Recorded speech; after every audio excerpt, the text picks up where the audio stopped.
Water for elephants start Neha mixer कर दिखाया जाता है जहां पर एक लड़का कुछ काम कर रहा है और बाहर बारिश हो रही है। तभी उस लड़के की नजर बाहर एक ओल्ड मैन पर पड़ती है जिसका नाम से कौन है वह काफी परेशान लग रहा होता है, इसीलिए लड़का उसके पास आ जाता है। साथ ही सरकार का ऑनर जिसका नाम चाली है वह भी उसकी हेल्प के लिए व्हीलचेयर ले आता है। असल में चेक ऑफ सर्कस का एक स्पेसिफिक शो देखने आया था जो अन पहुंचने के लिए उससे मिस हो गया। वह लड़का उसके कपड़ों से और उसकी हालत से समझ जाता है कि यह ओल्ड मैन किसी नर्सिंग होम से आए हैं। वह उसके हेल्प करना चाहते हैं लेकिन उनकी बातों से इरिटेट हो जाता है और गुस्से में कहता है कि मैं किसी नर्सिंग होम से नहीं आया, मेरा कोई भी नहीं है। वह लड़का उसे अपने ऑफिस में वेट करने को कहता है और फिर खुद नर्सिंग होम में कॉल करता है लेकिन वहां पर कोई भी कॉल पिक नहीं करता। जब अपने मन में बड़ा होता है कि वहां से निकल आया किसी को पता भी नहीं चला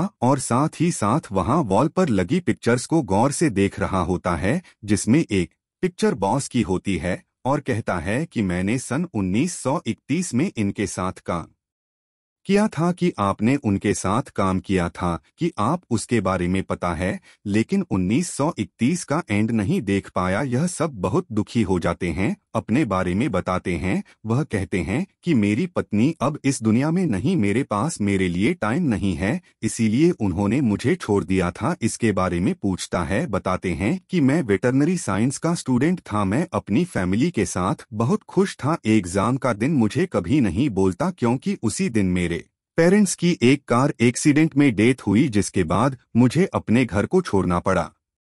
उस दिन मैंने खुद से वादा किया कि आप पीछे मुड़कर नहीं देखूंगा। उन्हीं दिनों एक अफवाह थी कि सिटी में जॉब से मैंने सोचा कि मैं नहीं जाऊंगा। जब जब वह कर रहा था तभी वहां से एक सर्कस की ट्रेन गुजरती है और वह उसके पीछे भागने लगता है कि अचानक एक आदमी और उसका ग्रुप उसे पकड़ लेते हैं। इस आदमी का नाम कैमल होता है, वह से अपने साथ ले आता है। असल में वह अंजनी पौज के साथ काम करता है। सर्कस पहुंचते ही वह चेक आपको काम पर लगा देता है और काम भी एनिमल्स कभी साफ करना होता है, जिसे जवाब समझ जाता है कि उसकी लाइफ बहुत टफ होने वाली है। सर्कस में शुरू हो जाता है, एक लड़की को देखता है जो उसके साथ परफॉर्म कर रही होती है। इसके बाद कैसे इंटरव्यूज करवाता है जो चेक आपको बिल्कुल भी पसंद नहीं करता, जो को मना किया था कि वह उसके सामने कर देता है। क्या तुम किसी को देखते हो? तो वह कहते हैं कि अभी तक मैंने सिर्फ देखा है, जो मुझे बहुत ही मजाक उड़ाते हैं।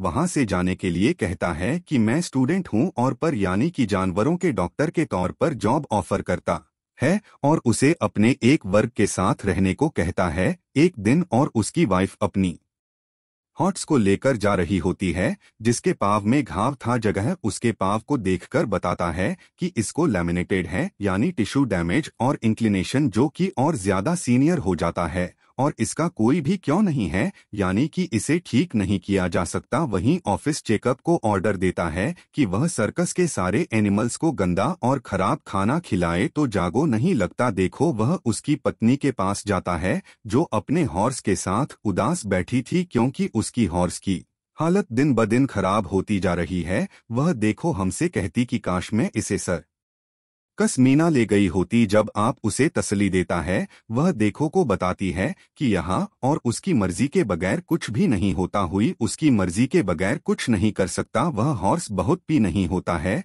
जब आप अपनी पिस्टल लेकर आता और मजबूरी में हॉर्स को शूट कर देता है जिससे उसकी मौत हो जाती है क्योंकि उसकी डिजीज को क्यों नहीं किया जा सकता था। और उसकी वाइफ से कहती है कि अगर ऑफिस को इस बारे में पता चला तो तुम्हें निकाल देगा। वह कहता है कि मैं जानवरों का डॉक्टर हूं, मुझे बेहतर पता है कि क्या करना चाहिए। यह कहकर वहां से चला जाता है। वही जब उसको पता चलता है कि उसकी इजाजत के बिना और परेशान करता है और कहता है कि तुमने उसको छोड़ा है और उसे चलती ट्रेन से नीचे की कोशिश करता है। मैं हॉर्स को नहीं मारता हूँ, बीमारी जो भी हो सकती थी उसे छोड़ देता है, जो कि एक फीमेल एलिफेंट है और उसका नाम होता है रोज। बनाना चाहता हूँ कि मैंने आपसे झूठ कहा था, छोड़ दी थी, इसीलिए मैं पूरी तरह से जानवरों का डॉक्टर नहीं हूँ। वह वस्तु से बताता है यहाँ पर जो भी काम करते हैं उनमें से कोई भी रियलिटी में वह नहीं है जो बताते हैं। आप अपने टैलेंट से पहचानें।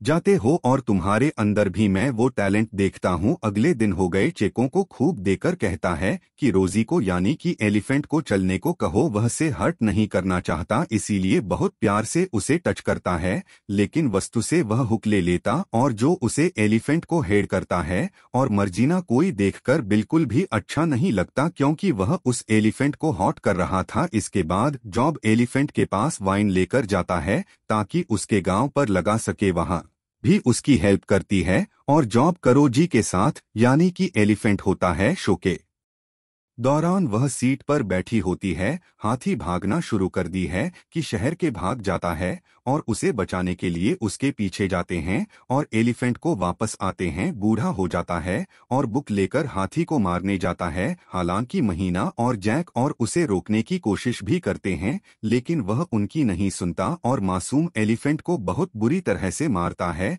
जिससे जैकबर मदीना दोनों को बहुत दुख होता है क्योंकि दोनों की दोनों उस एलिफेंट से कहीं ना कहीं इमोशनली कनेक्टेड होते हैं। अभी सब यहाँ से चले जाते हैं, पर जब कुछ देर बाद वापस आता है वह देखता है कि एलिफेंट के पेड़ से खून निकल रहा है। यह देखकर उसे बहुत गुस्सा आता है और वह उसके पास जाता है जहां और उसे बताता है कि इस एलिफेंट को मैंने बहुत ज्यादा पैसे देकर खरीदा है। अगर इसने परफॉर्म नहीं किया तो मेरी कमाई नहीं होगी। इसे खरीदने की वजह से मेरे ऊपर लोगों का कर्जा भी है। उसके बाद समझ में आ जाती है, इसीलिए अपनी दोस्त के साथ उसके पास बहुत सारी लेकर जाता है जहां पर वह उसके साफ करते हैं। इसी दौरान कुछ बोलता है जिससे वह एलिफेंट करती है। उनको पता चल जाता है कि अगर इसी लैंग्वेज में बात करें हमें फॉलो कर सकती है। उसको बताते हैं वहां पर आ जाता है यानी कि उसकी बातों को समझ रही है,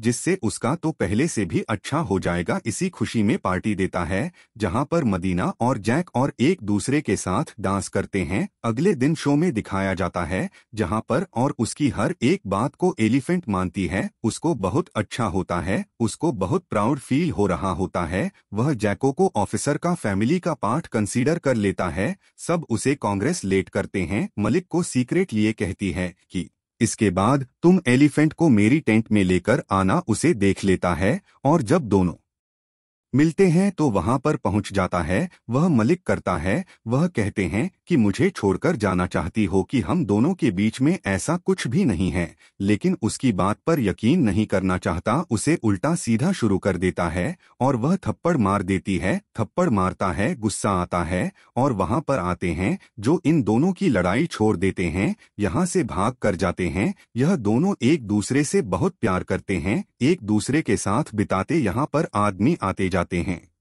मलीना को ढूंढता हुआ एक बार फिर से अवगत के पास पहुंच जाता है जहां पर अगस्त तो महीना के साथ सो रहा होता है। देखो के हाथ में चाकू होता है, लेकिन वह भी ना उसे मारने से मना कर देती है क्योंकि अगर उसने इस वक्त से मार भी दिया तो भी यहाँ से दोनों भाग नहीं पाएंगे क्योंकि चारों तरफ और उसके आज भी है। अगली सुबह मदीना से मिलता है जहाँ पर मैंने उसे बताती है कि तुम्हारी दोस्त कैमल को और वर्ल्ड को चलती ट्रेन से फेंक दिया, जिससे उन दोनों की मृत्यु हो गई। यह सुनकर को बहुत गुस्सा आता है और अभी दोनों फैसला करते हैं कि यहाँ से भाग जाएंगे। होता है तभी शो के दौरान सभी जानवरों को खोल देता है और जब जा रहा है तो उस पर हमला करने लगता है। तभी पीछे से मना करती है, जिससे उसको बहुत गुस्सा आता है। उसका गला दबाना शुरू कर देता है। यही पास में एलिफेंट भी होती है। नाखून में एक लोहे की छड़ उठाती है, उसके सिर पर करती है और उसकी वहीं पर मृत्यु हो जाती है और एक दूसरे के साथ हैं